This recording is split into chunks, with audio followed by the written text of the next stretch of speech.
The jury found Brooks Houck and Joseph Lawson guilty on all counts today for the murder of Bardstown mother Crystal Rogers. The jury recommended a life sentence for Houck plus 5 years, and for Lawson, the recommendation is a total of 25 years. We have team coverage of today's verdict from Bardstown to Bowling Green. But we start with Alexis Matthews, who has been in the courtroom every day of this trial. Alexis? Jennifer, Rick, as we know, prosecutors have now secured 2 more convictions for Crystal Rogers' 2015 disappearance. Brooks Houck, the main suspect, is charged with murder. Found guilty of murder, and Joseph Lawson guilty of conspiracy for helping Houck cover that crime up. Now, it took the jury just 4 hours to deliver that verdict after listening to 9 days of evidence and testimony trying to prove that these 2 men were responsible for the Bardstown mom suddenly vanishing. Now, Rogers was last seen on July 3rd, 2015. Went to Houck Farm with Brooks and has not been heard from since. Now, prosecutors presenting an argument compelling enough to convict Houck and Lawson. It goes back to that saying, it's not what you know, but what you can prove in court. With no body, no crime scene, or any DNA tracing back to Rogers, the prosecution relied heavy on cell phone data, witness overhearing incriminating statements that Houck and Lawson made, and the coincidences surrounding Rogers' disappearance, where all the signs pointed to Houck and Lawson and the other convicted defendant, Steve Lawson, being involved. Now, the Rogers family emotional and relieved that justice has been served. But of course, they're still wanting those answers about where Crystal's body is and wanting Houck specifically to admit that he murdered her. Now, I spoke to Crystal Rogers' daughter, Ashley, outside of the courthouse following the verdict. She says her mom did not deserve this. Take a listen. It's not fair. It's not fair what they did. Not at all. I might not have been as close to Mom as my brothers and sisters were, but there's been days in my life where I've just sat down and cried because I wanted my mom there, like having my babies. Like, she would have loved my kids.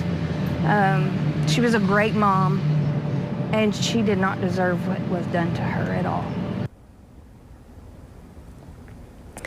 The Rogers family obviously emotional, as you hear, and they've been that way during this entire trial, really crying while hearing horrific details regarding Crystal during witness testimony. But today was the first day it felt like those tears were tears of joy with these 2 men being found guilty on all counts, and for this family, justice being served.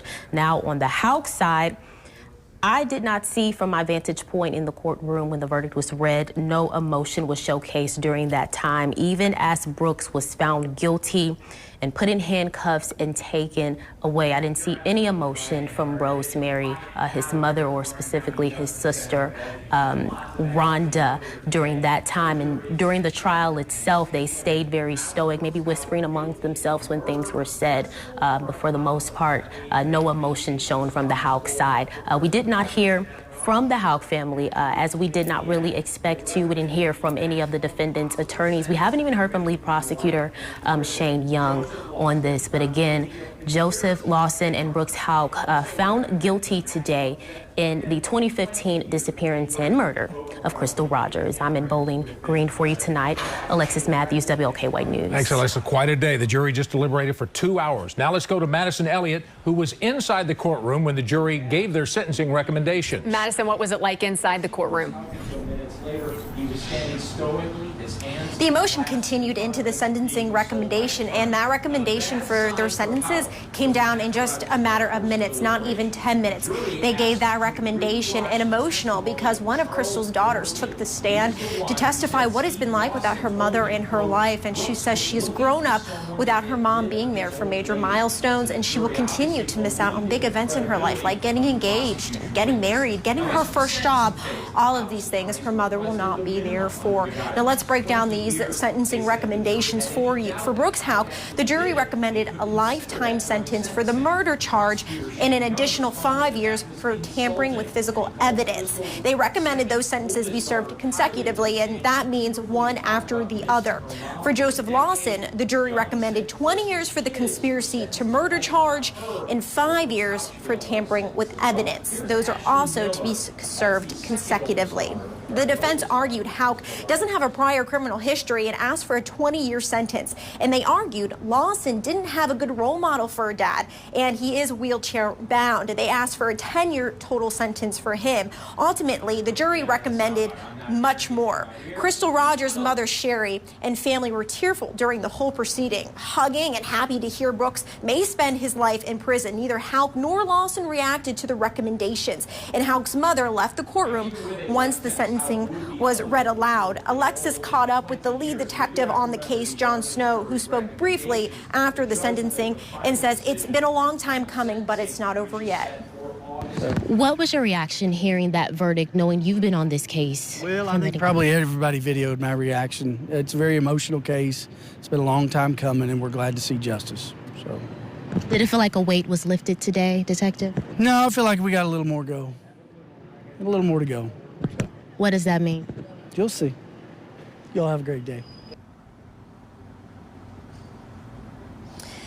These are recommendations from the jury, so the judge is the one who will have to finally decide and will consider those recommendations, but ultimately it's his decision what those sentences end up being. Both of their final sentencing hearings are slated for August 21st. Reporting live, Madison Elliott, WLKY News. Thank you, Madison. And this is a case that has really rocked Bardstown for 10 years. Yeah, Norman Seawright is live there for us tonight with reaction from that community. And Norman, how is the mood there?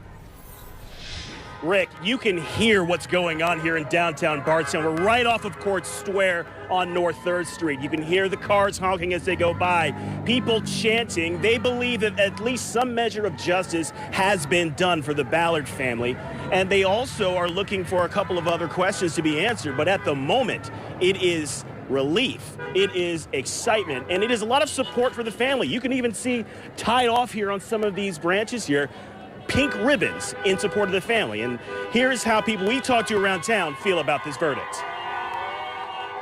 It's been a long time coming. And I am so glad to see Sherry and all of the family finally get partial closure.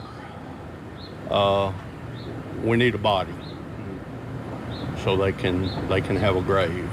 I think that it gives us comfort to know that they've actually been able to do something about all of this, and hopefully they can figure out Tommy and take care of that as well. And you can hear again, as I'm hearing, chants, Ballard strong. This city is supporting this family as these verdicts and these sentences have been handed down. You have people coming all through the streets. They are just understanding what this means to the community and hopefully trying to find some measure of closure. But again, more questions remain. The biggest one, where is Crystal's body? Reporting live in downtown Bardstown for you tonight, Norman Seawright, WLKY News. Yes, and also who killed her father.